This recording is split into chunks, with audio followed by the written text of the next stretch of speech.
तो central government का जो एग्ज़ाम्स होता है एसएससी का, उसमें अनरिजर्व, यूआर, ओबीसी इन सब के लिए फ़ीस होती है 100 रुपये बॉयज़ के लिए, और गर्ल्स के लिए यहाँ पर कोई फ़ीस नहीं होती। Hello students, how are you all, कैसे हो आप लोग? सभी को एक बार नमस्कार। आप सबकी डिमांड पर एक शानदार वीडियो लेकर मैं आ चुका हूँ, गौरव भारद्वाज। पिछले 12-13 साल से आप सबको एज ए गाइड कर रहा हूँ, as a teacher, as a guider, as a career counsellor. आज आपकी डिमांड पर कि सर इनकम टैक्स ऑफिसर कैसे बन सकते हैं।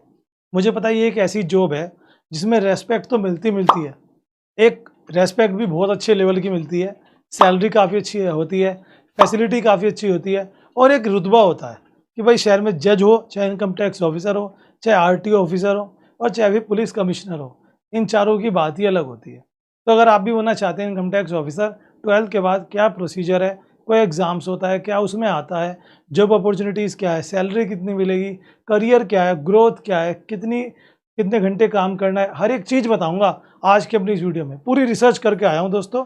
इस पर मैंने आज से 1 साल पहले लगभग वीडियो डाली थी। अगर आप जाके यूट्यूब पर सर्च भी करोगे ना, इनकम टैक्स ऑफिसर कैसे बने, तो मेरी वीडियो आएगी और आप जाके देखोगे तो आपको भी लगेगा सर की वीडियो है, मिलियंस व्यू आए थे उस पर। तो चलो आज की डिमांड पर एक बार फिर से मैं वीडियो बनाने के आपके सामने आया हूँ। कुछ अपडेट्स भी हैं, वो भी मैं आपको बताऊँगा। सबसे पहले आपको बताना चाहूँगा, इनकम टैक्स जो ऑफिसर है दोस्तों, वो आता है CBDT के, यानी कि central board of direct taxes. ये एक डिपार्टमेंट है केंद्रीय मंत्रालय का। ये इसे कहते हैं डायरेक्ट टैक्सेस, यानी कि जो हमारे प्रत्यक्ष कर होते हैं उसका एक डिपार्टमेंट है, जिसमें आप as a income tax officer भर्ती हो सकते हो। इसके अलावा यहाँ पर अलग अलग वो भी होती हैं, यहाँ पे प्रमोशंस होंगे। आपका काम क्या होगा, जो भी कोई इंडिविजुअल है, कोई कंपनी है, कोई पार्टनरशिप फर्म है, उनके टैक्सेस और उनकी टैक्स की रिटर्न्स को देखना, यहाँ तक कि उनके जो रिफंड होते हैं उन सबको भी मैनेज करके चलना, ये काम आपका यहाँ पर रहता है। ठीक है दोस्तों, एक तरह से सेंट्रल गवर्नमेंट की जॉब होती है, स्टेट का यहाँ पर कोई पंगा नहीं है। जॉब सेंट्रल गवर्नमेंट की है तो एग्ज़ाम भी सेंट्रल गवर्नमेंट ही कराएगा। तो चलिए पहले चलते हैं एग्ज़ाम्स के बारे में, बाकी बात करेंगे आगे। कोई भी एग्ज़ाम दे सकता है। एग्ज़ाम की बात करें तो केंद्रीय का एक डिपार्टमेंट है एसएससी, स्टाफ सिलेक्शन कमीशन, वही एग्ज़ाम कराता है। एग्ज़ाम का नाम है CGL, कंबाइंड ग्रेजुएशन लेवल। ये वो है जो कोई भी ग्रेजुएट दे सकता है। अब यहाँ पे कह तो देते हैं कोई भी ग्रेजुएट दे दे, लेकिन राज की बात यह है कि आर्ट वालों का ये एग्ज़ाम बनता ही नहीं। क्यों नहीं बनता? क्योंकि उन्हें वो रहते हैं मैथ से दूर। बहुत ही कम बच्चे ऐसे होते हैं, देखो बुरा मानने वाली बात नहीं है, जो आर्ट के स्टूडेंट हैं और मैथ में अच्छे हैं। यूजुअली आपको मैथ में थोड़े से कमज़ोर दिखेंगे, बाकी और सब्जेक्ट्स में अच्छे होते हैं। और यहाँ पे इस एग्ज़ाम में मैथ बहुत स्ट्रॉन्ग होना चाहिए, क्योंकि मैथ्स में मैंने भी एग्ज़ाम दिए हुए हैं 2 CGL के।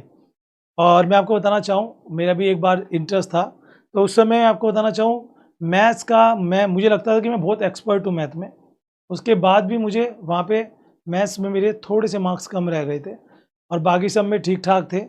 और एज गुड लक कि मुझे टीचर बनना था, अदरवाइज़ मैं कहीं ऑफिसर होता।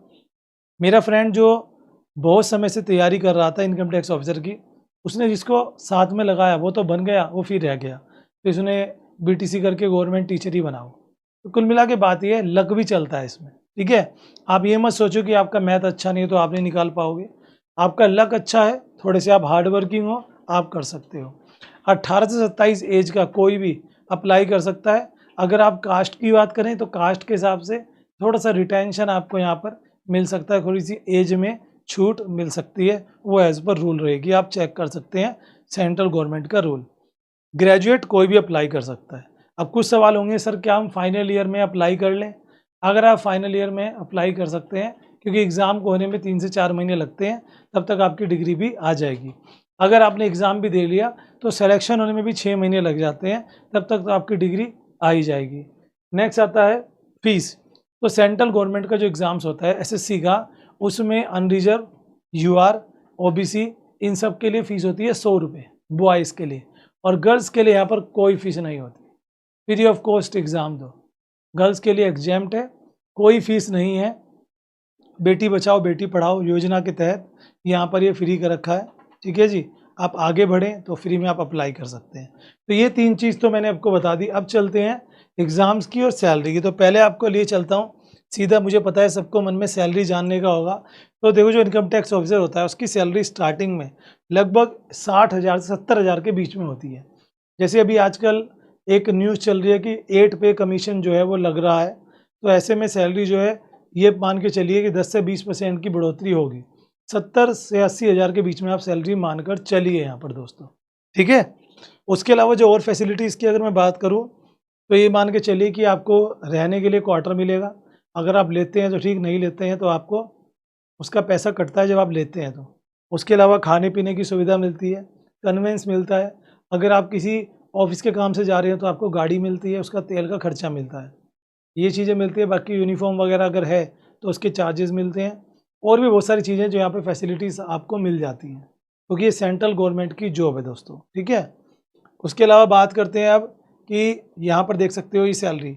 अब बात करते हैं कि आपका प्रमोशन क्या क्या यहाँ पर हो सकता है। सैलरी तो मैंने आपको बता दी। आप होंगे ITO यानी कि इनकम टैक्स ऑफिसर। इसके बाद आप यहाँ पे assistant commissioner of income tax भी बन सकते हैं, ठीक है।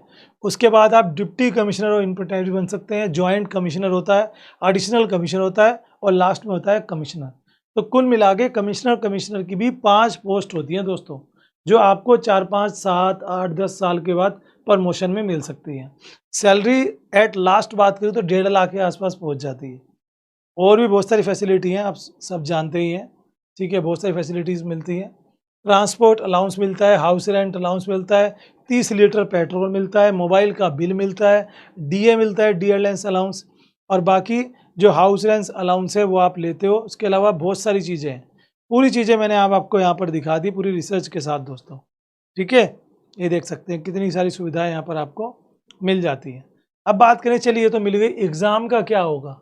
तो चलो, अगर आपका जो एग्ज़ाम्स होना है, 2 एग्ज़ाम्स होते हैं, पहले प्री फिर मेन, ठीक है। फॉर्म कब निकलते हैं उससे पहले बता देता हूँ। मिड डे में फॉर्म निकलते हैं, मिड ईयर में सॉरी, जुलाई अगस्त सितंबर के आसपास। अगर अभी नहीं निकले हैं तो आसपास आने वाले होंगे, हर साल निकलते हैं।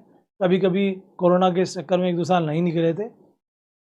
दूसरा यहाँ पे बताना चाहूँगा, एग्ज़ाम आप ऑनलाइन दोगे, ठीक है। तो अब यहाँ पे क्या रहेगा कि देखो, फॉर्म तो आप अप्लाई कर दोगे। जो पहला एग्ज़ाम होगा उसे बोलते हैं टायर 1, ठीक है। टायर 1 में आपके 2 पेपर होंगे। एक में आपका GK आएगी, जिसे कहते हैं सामान्य बुद्धि, जनरल नॉलेज और जनरल अवेयरनेस। 100 नंबर का 100 क्वेश्चन होंगे, 2 घंटे का पेपर होगा। फिर जो सेकंड भाग है उसमें मैथ्स होता है, अर्थमेटिक मैथ, अंकगणित। जी हाँ दोस्तों, वो भी 100 क्वेश्चन, 100 नंबर के, 2 घंटे का। ये पहला पेपर है आपका, ठीक है जी। ये देने के बाद आप टायर 2 में आ जाओगे। टायर 2 का जो पेपर होता है उसमें 4 पेपर होते हैं, देख सकते हैं। उसमें आपका GK आती है, इंग्लिश, मैथ्स और एक लैंग्वेज। लैंग्वेज आप चुन सकते हो, हिंदी, इंग्लिश, जो आपकी मर्जी है, ठीक है।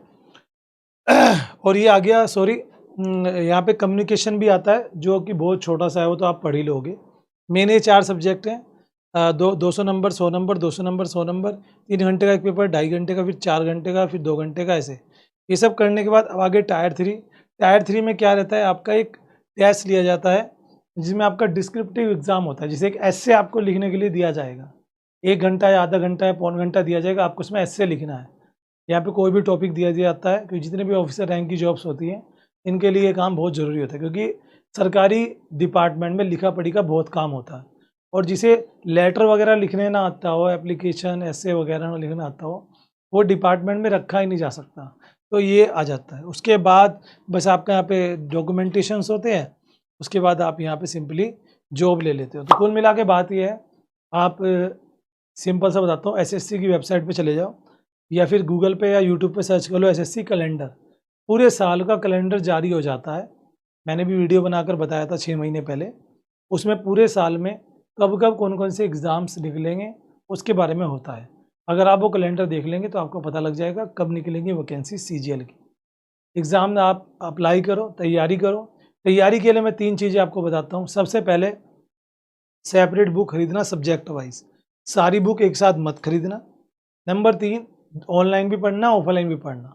खाली यूट्यूब के भरोसे मत रहना, या खाली किसी कोचिंग के भरोसे मत रहना। सेल्फ स्टडी जरूरी है।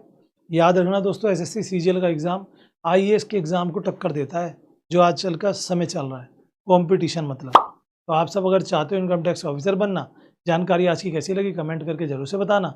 अगर कोई बात रह गई हो तो आप पूछ सकते हैं कमेंट में, I will reply you. Okay दोस्तों, और पर्टिकुलर किस किस टॉपिक पे आपको वीडियोस चाहिए कमेंट कर देना, वीडियो आपको मिल जाएगी।